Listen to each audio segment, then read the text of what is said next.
Moving on, we're going to dive into our next matchup. It's going to be the Rockets taking on the Spurs, 2 p.m. Eastern tip-off.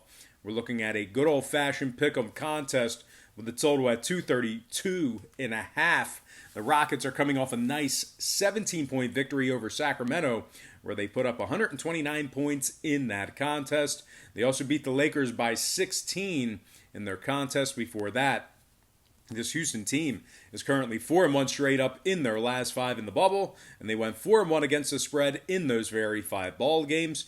Russell Westbrook's averaging 27 a game, 8 rebounds, 7 assists. The Rockets rank in the top 3 in scoring, top 10 in defending the 3 ball. They're currently 19 games above 500, and they find themselves only 2.5 games behind the LA Clippers for second place in the standings with regard to the Western Conference.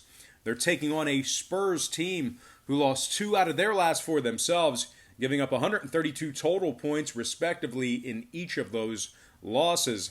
The Spurs are in the bottom 10 in points allowed, bottom 10 in defending the 3 ball. San Antonio is also 7 games below 500, and they find themselves in 11th place in the West. They've also dropped 7 out of their last 10 head-to-head meetings with the Rockets. Now, Forbes and Lyles are out. Zeller and White are questionable. Now, total-wise, 3 out of the Spurs' last 4 got over the total of 232.5.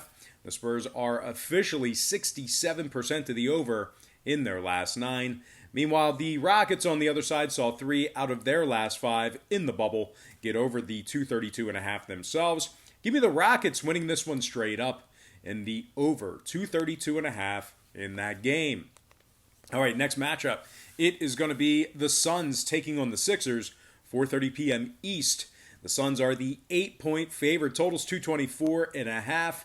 The Sixers are plus 280 for an upset win. And if you'd like Philly to cover, they're minus $110, catching the 8. Philly will be with